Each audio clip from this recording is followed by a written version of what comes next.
The wind outside the research dome howled like a hungry beast, whipping snow and static against the transparent panels. Inside, the heater sputtered its final breaths, giving up the ghost right as the night temperatures plummeted to levels only a fox girl could shrug off. Which, of course, she did with a smirk. "You humans are so fragile," she teased, tail flicking lazily as her orange eyes glowed in the dim light. "Can't even survive a little chill?" I pulled my jacket tighter, breath fogging in the air. "A little chill? My nose is about to fossilize." She chuckled, sharp teeth glinting. "Maybe you should grow a fur coat." "Sure. I'll order one from genetics when they fix the heater." The fox girl, Rilka, stretched on her bunk, too languid, too amused. She'd come from a planet where nighttime was just an excuse for mischief, and from the way her tail was swishing, she was clearly cooking up something. Minutes passed in shivering silence. I wrapped myself in a blanket that might as well have been tissue paper. Then came her voice, soft, sing-song, and entirely too knowing. "You know, body heat is the most efficient survival method. My people have practiced it for millennia." I gave her a wary look. "That's not in the mission handbook." "Neither is freezing to death," she countered. "Scoot over." Before I could protest, she was off her bed and padding across the floor, barefoot, tail trailing behind her like a mischievous comet. The next thing I knew, she unzipped my sleeping bag halfway and slid in beside me like it was her own territory. "Rilka!" "Shoo!" she whispered, ears twitching. "You're shaking the whole bag." "I'm trying to regulate your temperature." That wasn't the only thing being regulated. Her tail flicked once, twice, and then, tap. It brushed against my leg, light as static. I froze. Then it moved again, curling, exploring, testing boundaries. "That tail of yours," I muttered, trying not to sound strangled. "It's got a mind of its own." She grinned, fangs flashing. "We call it instinct. You humans call it, what was the word? Curiosity. Your curiosity's exploring restricted zones." "Oh!" Her tone dripped with mock innocence. "Do I need clearance?" Her tail coiled tighter around my ankle like a smug serpent. My brain decided it was officially done processing logic. The worst part was how she wasn't even trying to make it subtle. Every flick was deliberate, every brush perfectly timed to my half-panicked, half-sputtering reaction. "Relax," she purred, resting her chin on my shoulder. "You're tense. That's inefficient for heat transfer. You're enjoying this way too much." Her breath ghosted against my ear. "You're the one trembling." I must be doing something right. Somewhere behind us, a piece of equipment beeped faintly, an automatic sensor reacting to motion or maybe just cosmic irony. I didn't dare move. She did. Her tail reached upward, grazing the edge of the sleeping bag's zipper. It tugged, and suddenly, cold air rushed in, followed by her quiet laugh. "Oops," she said, clearly not sorry. "Rilka, that's the opposite of keeping warm." "Is it?" She tilted her head, ears twitching. "I thought humans liked a little airflow. Only when it doesn't involve hypothermia." Her tail flicked again, this time brushing against the control pad on my wrist unit. The screen blinked to life, displaying a red warning, "Emergency beacon armed." "Don't." Too late. Her tail twitched, pressing the confirm sequence. A soft ping echoed through the dome. We both froze. "Was that important?" she asked. "Only if you count broadcasting our coordinates and emergency code to the entire quadrant." Her tail went still. Ah. Silence. Then laughter, hers bright and shameless. "Oh, you humans take everything so seriously. Maybe your superiors will bring a heater now. Or a court-martial." She shrugged. "We'll tell them it was an accident. Your trembling finger hit the button. I'll make sure to mention the trembling had nothing to do with your tail." Her grin widened. "You make it sound like I was misbehaving." "You were misbehaving." She poked my chest lightly. "Then why didn't you stop me?" I opened my mouth, found no good answer, and settled for glaring. Her tail, smug as its owner, curled around my waist like punctuation to a confession. "Don't worry," she murmured, voice softening. "It's just warmth. Perfectly innocent. Unless. Unless what? Unless your heartbeat means something else." The heater clanked suddenly to life, breaking the tension with a rush of blessed warmth. She blinked, looked around, and laughed again. "See? My timing is impeccable." I exhaled slowly, half relieved, half exhausted. "Your chaos wrapped in fur." "And you," she said, settling back into the sleeping bag with a satisfied sigh, "our lucky chaos likes you." Her tail flicked once more, brushing my side, a farewell or a promise, I wasn't sure. Outside, the storm howled. Inside, the temperature rose, both literally and otherwise. She murmured something drowsy and mischievous about successful thermal bonding, and I couldn't help but chuckle despite everything. "Rilka," I said quietly. "Next time, warn me before your tail gets ideas." "Next time," she whispered, half asleep, "I'll let it ask permission first." Morning on the ice world didn't look much different from night, just brighter snow and louder regrets. The heater had revived during the night, but that didn't save me from the smirk waiting when I opened my eyes. Rilka was already awake, sprawled across the sleeping bag like she owned it, tail draped lazily over my shoulder. "Good morning, human heater," she said with that infuriating confidence. "You generate impressive warmth for someone so small." I groaned. "You take up 90% of the space, and somehow I'm the heater?" "Efficiency," she said, rolling onto her side. "My body distributed your heat perfectly. You should thank me." "Right. Thank you for triggering the emergency beacon and giving me frostbite on my dignity." She pretended to think. Worth it." Before I could retort, the comm panel buzzed. "Base command to Field Unit 7. We received your distress signal. Are you compromised?" Rilka's ears twitched. Compromised. Interesting choice of words. I jabbed the comm, negative. False alarm. Just a technical malfunction. Technical? Rilka mouthed silently, tail flicking like it knew the joke already. The officer on the other end sounded suspicious. "Understood. We'll log it as user error." "Copy that," I said, muting the line. Rilka stretched, her tail curling playfully around my wrist. "User error. That's accurate. You definitely erred in letting me in. Pretty sure the error is still lying in my sleeping bag." She tilted her head, mock innocent. "But you didn't eject me." I sighed, rubbing my temples. "Because it was -40 outside." "Excuses," she purred. "You enjoyed the company.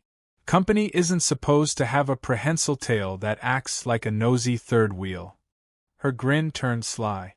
"Jealous? You want to compete with it?" "Rilka. Relax, human. My tail behaves, most of the time."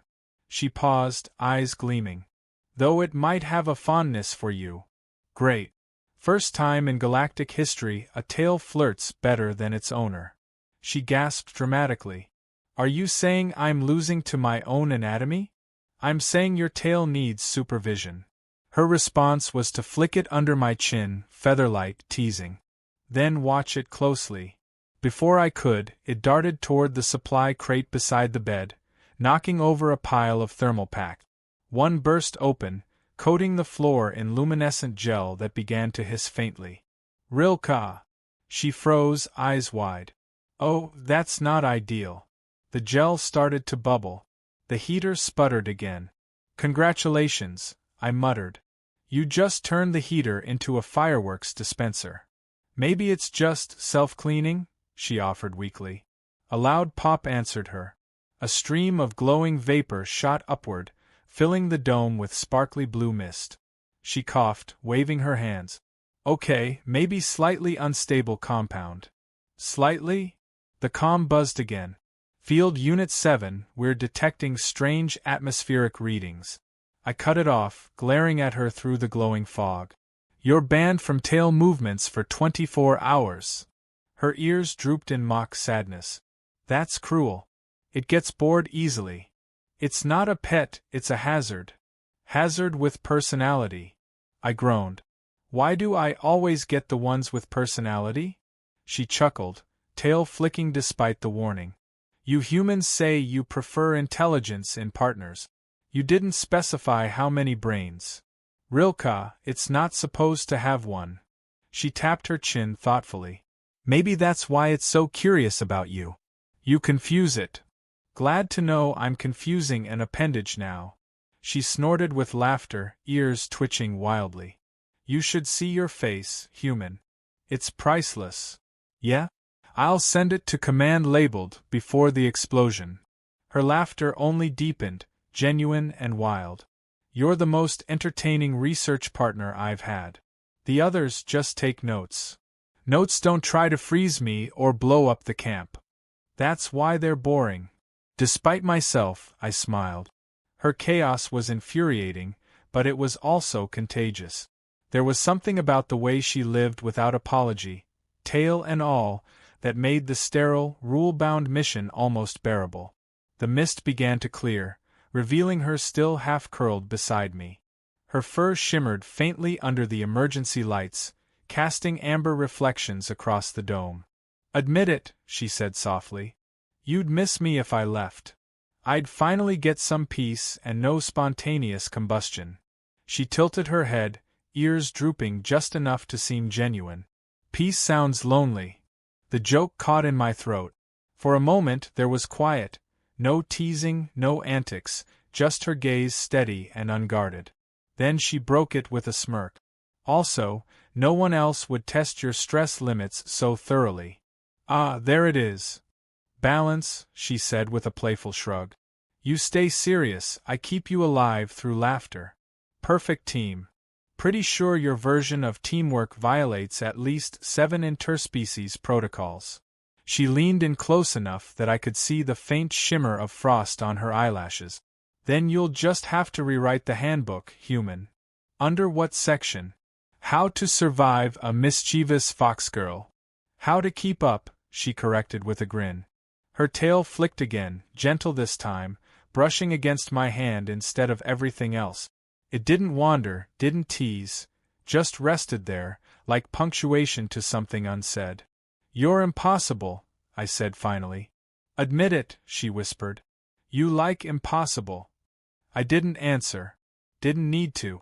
Outside, the storm began to fade, leaving only the faint hum of the heater and the rhythm of her tail against my sleeve. The air smelled faintly of ozone and laughter. Rilka yawned, curling back into the sleeping bag like the chaos queen she was. You should rest, human. You'll need energy if my tail decides to explore again. I gave her a warning look. Tell it to keep its ideas to itself. She smirked, half asleep already. No promises. And somehow, in the flickering blue light, I realized that despite the trouble, the laughter, and the alarms, I didn't really mind. Because in the freezing emptiness of an alien world, even chaos was better than silence. By midday, Command had dispatched a recon drone to ensure mission stability.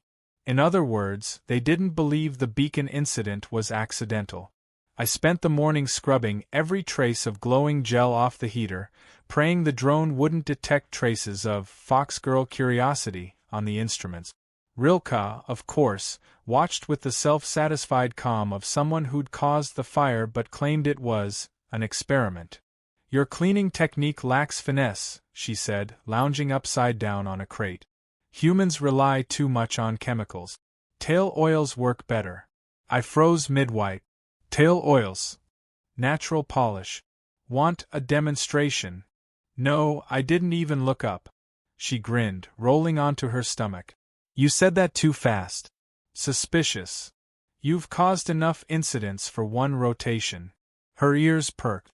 So I'm keeping count now? I love progress metrics. The drone buzzed outside the dome, a silver sphere blinking blue light. She leaned toward the viewport, eyes glimmering. They sent a toy to spy on us? Pathetic. It's not spying.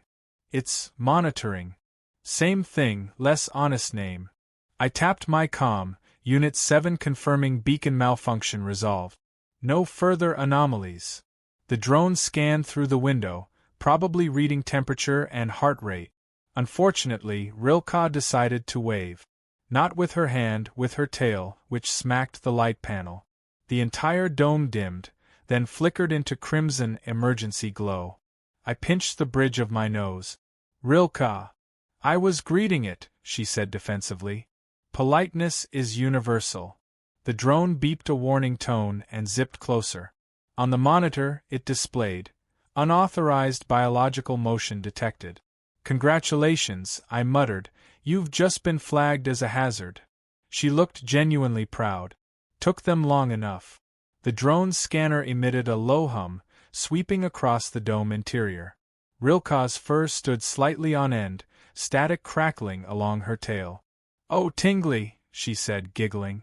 Feels like 1,000 tiny compliments. Stop moving or it'll. Too late. The scanner pinged again. Subject interference. Initiating restraint protocol. A mechanical cable shot through the hatch and wrapped around her tail like a metallic lasso. Her ears flattened. Oh, now it wants to play. I lunged forward, grabbing the cable. It's not play. That's a restraint tether. She tugged, and the drone tugged back. We were caught in a bizarre tug-of-war, me pulling her tail pulling the drone pulling us both toward the hatch. For a few surreal seconds, it looked like a slapstick dance routine gone wrong. Rilka laughed breathlessly. Is this your idea of courtship, human? Stop talking and help. I am helping. By laughing? Her tail flicked once, twisting. The tether's grip loosened enough for her to spring free, sending me stumbling backward into a pile of gear. The drone, clearly offended, began blaring alarms. Containment breach detected. Reporting to command. I scrambled up, hair sticking out at painful angles. Great. Now we're officially a containment breach. Rilka brushed off her tail, completely unbothered. They'll assume the data was corrupted. Your species always blames technology. This time, technology's right. She stepped closer, tail curling around my arm almost reassuringly. You're very loud when nervous. I'm very unemployed if command sees this footage. Then delete it. I can't delete encrypted telemetry. She frowned. Strange. Humans invented humor but not plausible deniability. Despite myself, I barked a laugh. That's not how we phrase it. Then teach me your phrasing. Slowly. Her tone made slowly sound like a different kind of instruction entirely. I took a cautious step back. Focus. Damage control. Her ears twitched. Fine. I'll distract the drone while you reset the log. Distract it how? Charm. Every species understands charisma.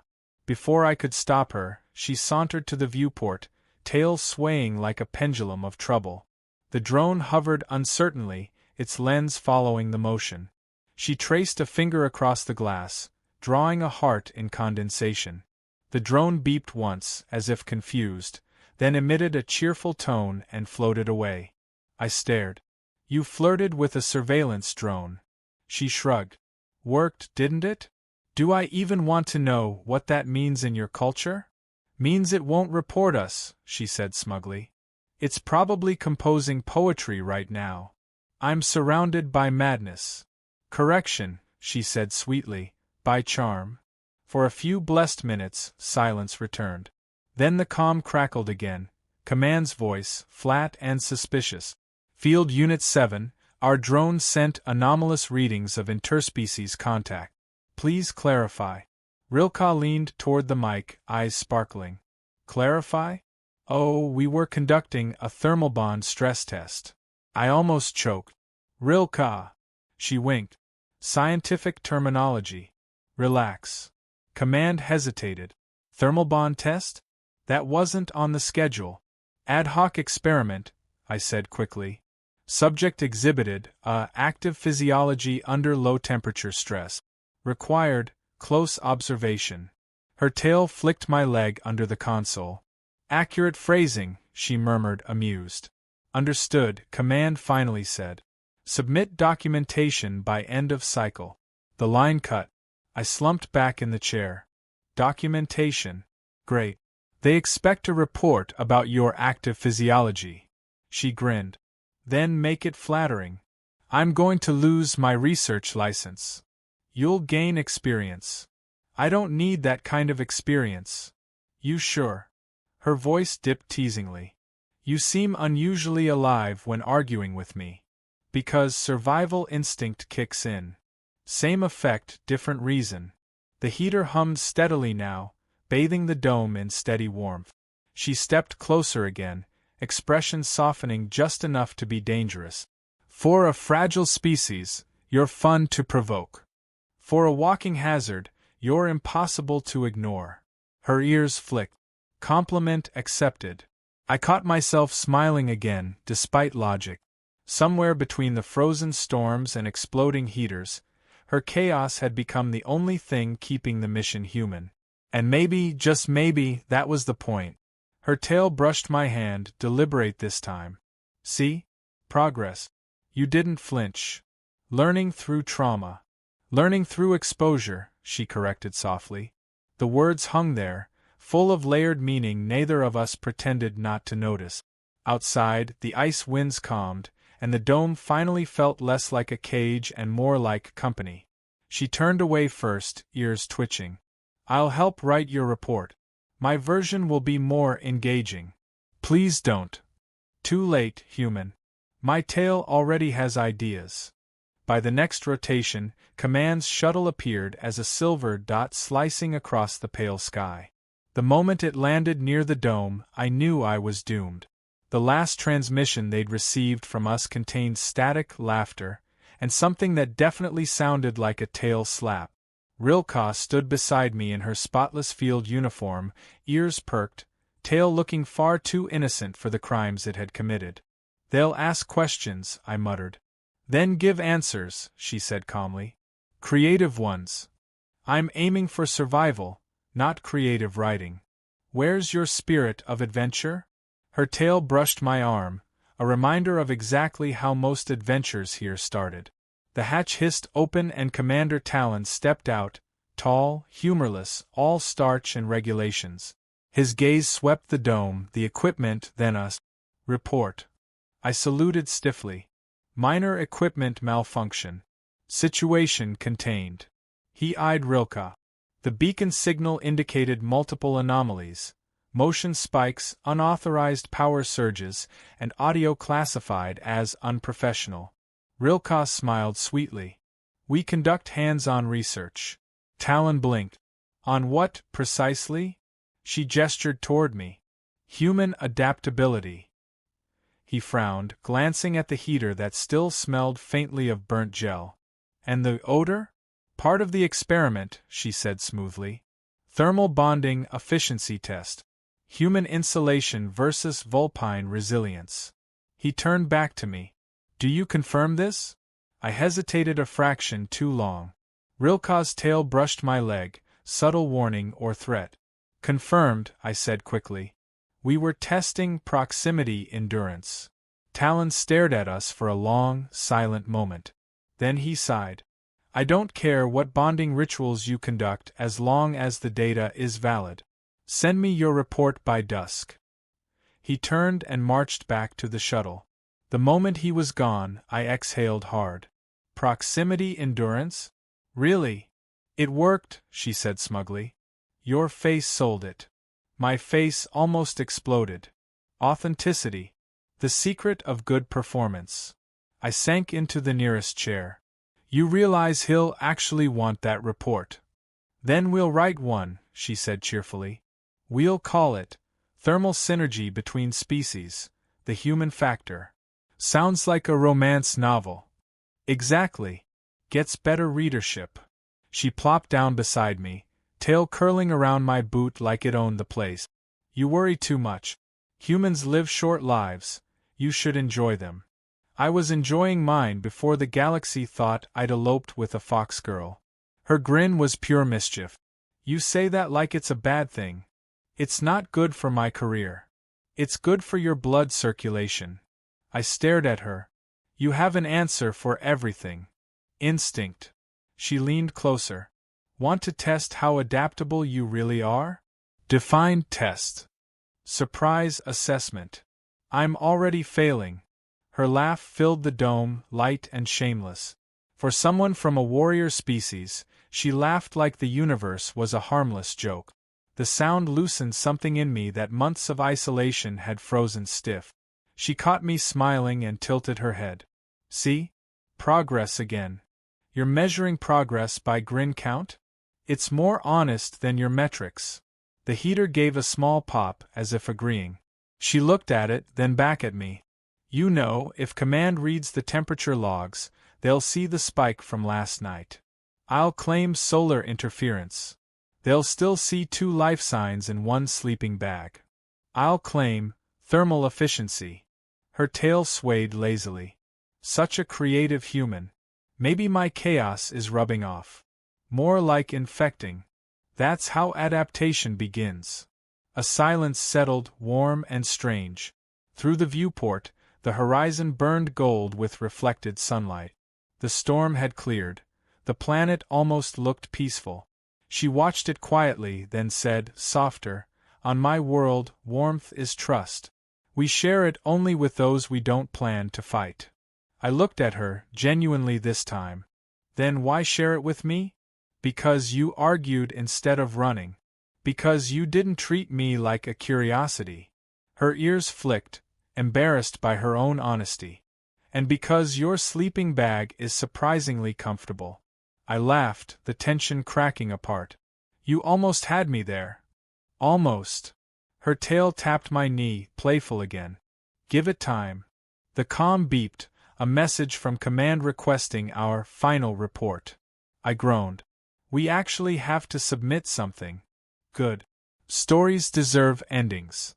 She grabbed my tablet before I could protest and began dictating. Day 73. Field conditions stable.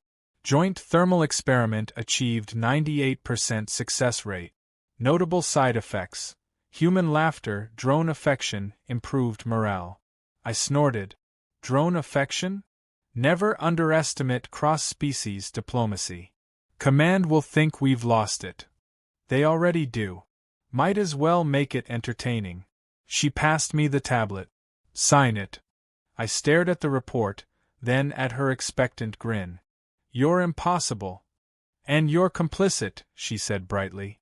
Congratulations, partner. I signed. The transmitter pinged, sending our masterpiece into the bureaucratic abyss. She leaned back, satisfied. There. History now remembers the day your species achieved true adaptability. By surviving you? By sharing warmth. Outside, the shuttle engines hummed and faded into the sky, leaving us alone again under the blue-white glare of the frozen world. For the first time, the silence didn't feel empty. Her tail brushed my shoulder, no mischief, just quiet contact. So, she said, voice low, when the next cold front hits, same protocol? Define protocol. Her smirk returned, slow and dangerous. The one involving shared heat, accidental beacons, and improved morale. I'll draft a safety disclaimer. You'll need a co-author, she murmured. Preferably with a tail. I laughed, shaking my head. You're relentless. Efficient, she corrected. Energy conservation through persistence. The heater hummed louder, the dome basking in its steady warmth. She stretched, fangs flashing in a lazy smile. You know, human, for someone who started as fragile, you've adapted nicely. Survival pressure, I said. Or bad influence. Semantics. Her tail flicked once, curling around my arm. Either way, you're still here. Unfortunately. Liar. Maybe a little. She laughed again, softer now. Good. The galaxy's cold enough without humor. For a moment we just sat there, 2 species pretending the universe made sense. The beacon light blinked lazily in standby, unaware that it had almost sparked an interplanetary scandal. I looked at her, ears twitching, eyes bright, tail still with that faint, unpredictable sway, and realized chaos had never felt this steady. She caught me staring. What? Just wondering how long until your tail gets ideas again. Her grin widened. Oh, it never stopped. It's just waiting for nightfall.